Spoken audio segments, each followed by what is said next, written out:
नमस्कार। आप सब जानते ही है कि अब दमन में शिक्षकों की भर्ती की जा रही है, दमन दीव और दादरा नगर हवेली में, जो बहुत ज़रूरी थी। उसके लिए मैंने डिमांड भी की थी। परंतु अब जो है ये भर्ती की रिक्रूटमेंट का जो एडवर्टाइजमेंट निकला है, उसमें दमन दीव और दादरा नगर हवेली के युवाओं के साथ अन्याय किया जा रहा है। उसमें 2-3 बातें हैं जो लेकर प्रशासन को तुरंत संज्ञान लेना होगा और उसका फैसले को उनको बदलना चाहिए और री एडवर्टाइजमेंट फिर से करनी चाहिए। उस विषय पर मैंने आज धर्मेंद्र प्रधान जी को और दमन के इंचार्ज एडवाइज़र और एजुकेशन के सेक्रेटरी टी अरुण जी को पत्र लिखा है। आप सब जानते ही है कि अभी दमन में भर्ती के लिए, टीचरों की भर्ती के लिए एडवर्टाइजमेंट किया गया।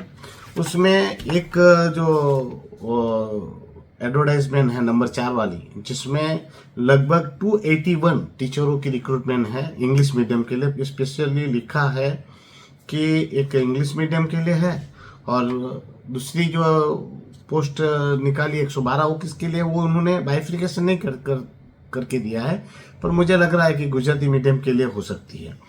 पर अब ये 281 में हमारे गुजराती जो पढ़े लिखे लोग हैं गुजराती माध्यम से, उनको चांस नहीं मिलेगा। मतलब कि जो भर्ती हो रही है उसमें 70% भर्ती में दमन दीव और दादरा नगर हवेली के लोगों को चांस मिलना ही नहीं है, ऐसा मुझे तो लगता है। कैसे? क्योंकि वो एडवर्टाइजमेंट में लिखा है जो इंग्लिश मीडियम के लिए 281 यानी कि primary upper primary school teachers English medium के लिए जो टीचरों की रिक्रूटमेंट के लिए निकाला, उसमें ऐसा लिखा है कि ये जो पेपर है वो इंग्लिश मीडियम में ही होगा। मतलब पेपर जो है वो सिर्फ इंग्लिश मीडियम में लिया जाएगा। तो गुजराती और हिंदी मीडियम के पेपर नहीं निकालने का कारण मुझे बताएंगे?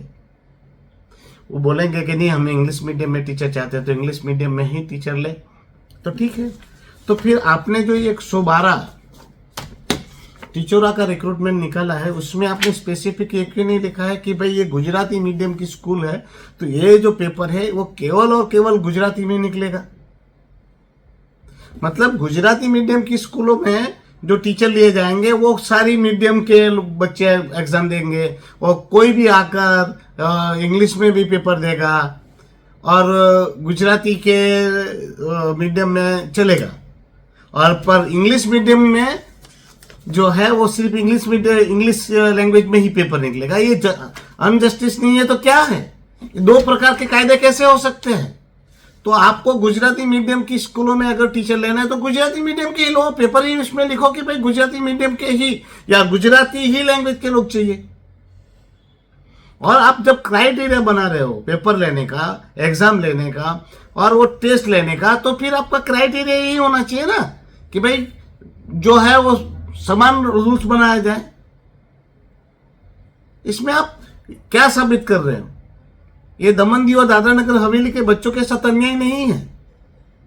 तो आज मैंने इस विषय पर तुरंत संज्ञान लेने के लिए दमन के अधिकारी एवं हमारे केंद्रीय मंत्री माननीय धर्मेंद्र प्रधान जी को पत्र लिखा है और उस विषय पर संज्ञान लेने की बात कही है कि ये पेपरों का जो क्राइटेरिया अलग अलग रखा गया है उसको समानता मिलनी चाहिए। हमारे स्थानीय लोग दमन दीव और दादरा नगर हवेली के जो बच्चे हैं उनको जो प्राधान्य मिलना चाहिए और यहाँ की मदर टंग जो है वो गुजराती है, तो पेपर गुजराती में भी होना ही चाहिए।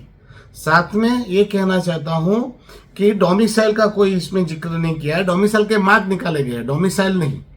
तो डोमिसाइल अनिवार्य किया जाना चाहिए और डोमिसाइल के तहत ही दमन दीव और दादरा नगर हवेली की भर्ती होनी चाहिए। तो मैंने ये पत्र लिखा है।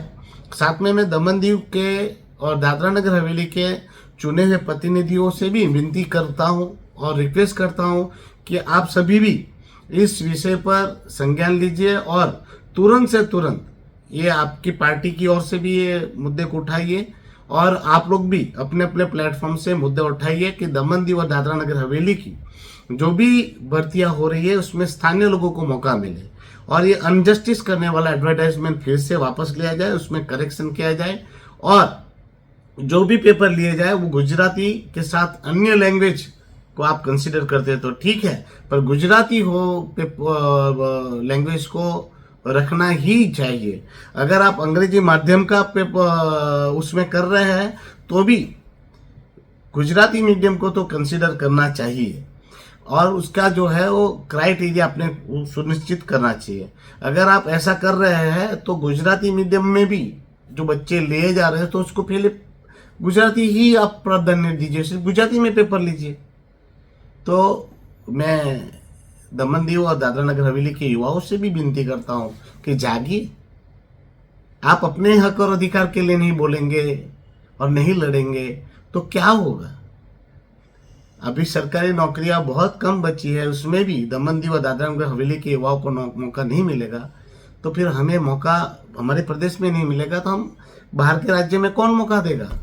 कंपटीशन बहुत टाइट है, हमारा एजुकेशन का स्तर कितना मजबूत है और कितना वो है वो सब जानते हैं। ऑल इंडिया लेवल पर हमारी कंपटीशन करना हमें मुश्किल ही नहीं, नामुमकिन मैं तो कहता हूँ, क्योंकि हमारी जो आज़ादी मिली है वो बहुत लेट मिली है, उसका भी हमें बेनिफिट मिलना चाहिए। तो इस बाबत पर मैं पार्लियामेंट में भी उठाने वाला हूँ, यहाँ पर भी उठा रहा हूँ, और आप सभी का साथ और सहकार चाहता हूँ। और युवाओं से खास करके विनती है कि आप लोग अपने हक और अधिकार की लड़ाई लड़िए, जिसमें मेरा जो भी साथ और समर्थन चाहिए मैं आपको दूंगा। धन्यवाद।